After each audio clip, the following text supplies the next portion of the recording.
ওড়িশার সম্বলপুরের রাজমিস্ত্রির কাজ করতে গিয়ে রাজ্যের পরিযায়ী শ্রমিকের মৃত্যু। মৃত পরিযায়ী শ্রমিকের নাম জুয়েল রানা, তার বয়স 19 বছর।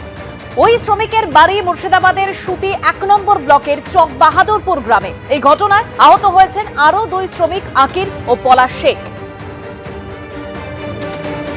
ওড়িশার সম্বলপুরের রাজমিস্ত্রির কাজ করতে গিয়ে রাজ্যের পরিযায়ী শ্রমিকের মৃত্যু হয়েছে এবং ওই ঘটনায় আরো 2 জন শ্রমিক আহত হয়েছেন বলে খবর পাওয়া যাচ্ছে। তবে ঠিক কি ঘটেছে, কি জানা যাচ্ছে, আরো বিস্তারিত আমরা জানবো আমাদের প্রতিনিধি রাজীব চৌধুরীর কাছ থেকে। রাজীব,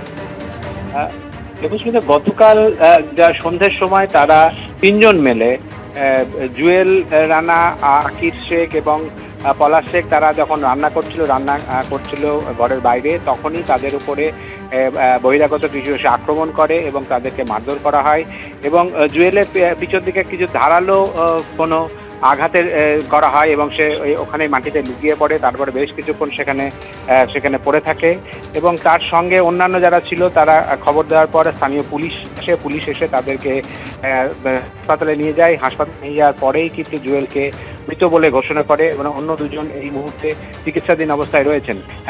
ঠিক কী কারণে তাদেরকে উপরে আক্রমণ সেটা নিয়ে দ্বন্দ্ব শুরু হয়েছে।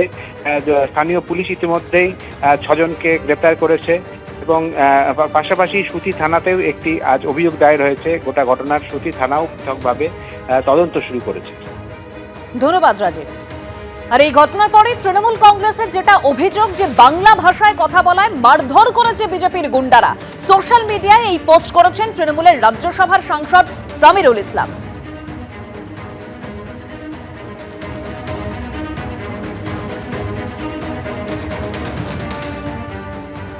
ওড়িশার সম্বলপুরের রাজমিস্ত্রির কাজ করতে গিয়ে রাজ্যের পরিযায়ী শ্রমিকের মৃত্যু। এই ঘটনায় একজন প্রত্যক্ষদর্শী কি বলছেন শুনুন। राजमिस्त्री लोग काम करने के आकर घर में बैठे हैं, खाना पीना खाकर थोड़ा उन्हें आग जलाया है ठंडी के कारण में। वो लोग बैठे हैं जी कि आधार कार्ड दिखाओ, वोटर कार्ड दिखाओ। बोले कि भैया वोटर कार्ड आधार कार्ड तो नहीं है, मेरे को घर में जाना पड़ेगा। तुम लोग बांग्लादेश में ऐसा होता है। तो वो लोग बोले क्या जी कि देखिए बांग्लादेश में क्या हो रहा है ना हो रहा है, हम लोग क्या कर सकते हैं इसी जगह में। तो मुझे ऐसा तबका वो लोग मार शुरू कर दिया। प्रशासन तो इस जगह का सजग रहेगा तो हम लोग का कुछ नहीं होगा। आप लोग क्या चाहते हैं? हम लोग चाहते हैं क्या, इस मरीज का जो लास्ट हुआ ये लोग का शास्ति चाह रहे हैं। और क्या बोलूँगा, उसको सजा चाहिए। ওড়িশার সম্বলপুরে এক রাজমিস্ত্রির কাজ করতে গিয়ে রাজ্যের পরিযায়ী শ্রমিকের মৃত্যু। মৃত শ্রমিকের নাম জুয়েল রানা। তার পরিবার কি বলছে এবার শুনুন। আমার ছেলেকে মেরেছে। আমার ছেলে ভাত রান্না করছিল, গুন্ডারা এসে বেলে মাথাতে মেরে দিলে। আমার ছেলে সাথে সাথে অজ্ঞানে হয়ে বমি করে দিয়েছে। দিয়ে আমার ছেলেকে হাসপাতাল নিয়ে যেতে যেতে আমার ছেলে শেষ। কবে কাজে গেছিল আপনার? 20 তারিখ গেছে। কোথায়? সম্বলপুর। কি কাজে? রাজমিস্ত্রি। ঠাকুরনগরে শান্তনু ঠাকুরের মন্তব্যের প্রতিবাদ ঘিরে একেবারে ধুন্ধুমার পরিস্থিতি। শান্তনু ঠাকুরের একাধিক অনুগামীর বিরুদ্ধে অভিযোগও দায়ের হয়েছে। গাইঘাটা থানায় অভিযোগ দায়ের করেছেন মমতা ঠাকুরের অনুগামীরা। এফআইআরে 1 নম্বরে নাম রয়েছে শান্তনু ঠাকুরের। মমতা ঠাকুরের অনুগামীর অভিযোগের ভিত্তিতে ইতিমধ্যে একজনকে গ্রেপ্তার করা হয়েছে। ধৃতের নাম বরুণ বিশ্বাস। বিজেপির বনগাঁ সাংগঠনিক জেলা সভাপতি বিকাশ ঘোষ সহ শান্তনু ঠাকুরের একাধিক অনুগামীর বিরুদ্ধে অভিযোগ দায়ের করা হয়েছে। অস্ত্রশস্ত্র নিয়ে হামলা চালানোর অভিযোগ। আর গতকালই মমতা ঠাকুরপন্থী মতুয়া নেতাদের নামে গাইঘাটা থানায় অভিযোগ জানান শান্তনু ঠাকুরও।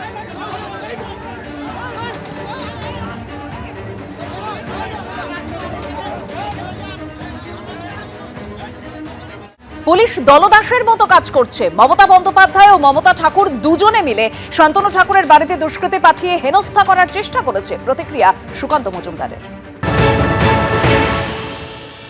দেখুন, পুলিশ দলদাসের মতো কাজ করছে।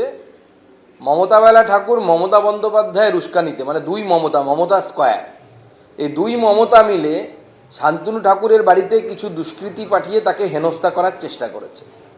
আজকে আমাদের প্রশ্ন হচ্ছে, সিএ আইন যখন পাশ হলো, সেই আইন পাশ হওয়ার পর মমতা বন্দ্যোপাধ্যায়ের ভিডিও ফুটেজ আছে। একজন দায়িত্বপ্রাপ্ত মুখ্যমন্ত্রী হিসেবে তিনি বলেছিলেন আপনারা কেউ সিএতে অ্যাপ্লিকেশন করবেন না। মানুষ করেননি। মমতা বালা ঠাকুরের পক্ষের যারা মতুয়া তারা নিশ্চয়ই করেননি, কারণ মুখ্যমন্ত্রী বলেছে। আজকে তাদের নাম যদি এসআইআর এ বাদ যায়, সঠিক সময়ে সিএতে অ্যাপ্লিকেশন না করার জন্য, তো তারা তো দোষী নয়, দোষী তো মমতা বন্দ্যোপাধ্যায়, কারণ মমতা বন্দ্যোপাধ্যায় বলেছেন আপনারা সিএতে অ্যাপ্লিকেশন করবেন না। তো মমতা বন্দ্যোপাধ্যায় তার দায় নেবেন না? মমতা বন্দ্যোপাধ্যায়কে তার দায় নিতে হবে। আমরা তো বলেছিলাম উল্টো কথা, আমরা বলেছিলাম আপনারা চোখ বন্ধ করে সিএতে অ্যাপ্লিকেশন করুন, আপনারা নাগরিকত্ব পাবেন এবং সেই নাগরিকত্বের মাধ্যমে আপনাদের নাম ভোটে এসআইআর এ উঠে যাবে, ভোটার লিস্টে উঠে যাবে। তো দায় তো বিজেপি নিয়ে হতে পারে না। গন্ডগোলের পর প্রহৃত মমতা ঠাকুরপন্থী মতুয়া নেতা শান্তনু ঠাকুরের বিরুদ্ধে অভিযোগ করেছিলেন। পাল্টা শান্তনু ঠাকুরের অনুগামীদের দাবি, যা প্রতিবাদ তা করেছেন ভক্তরা। আমাকে কানে ঘুষি মেরেছে আমাদের গোসাই পরিষদের যিনি রয়েছেন নান্টু গোসাই, তাকে ফেলে পাড়িয়ে চুল ধরে টেনে প্রচণ্ড মার মেরেছে, আমাদের মায়েদের গায়ে হাত দিয়েছে। টোটাল ক্যাডার বাহিনী, গুন্ডা বাহিনী আমদানি করেছে শান্তনু ঠাকুর। ভক্তরা যখন শুনেছে যে ঠাকুরের বাড়িতে আক্রমণ হচ্ছে, তো ভক্তরা ছুটে এসেছে, যা প্রোটেস্ট করার মতুয়া ভক্তরা করেছে। এবিপি আনন্দ, এগিয়ে থাকে, এগিয়ে রাখে।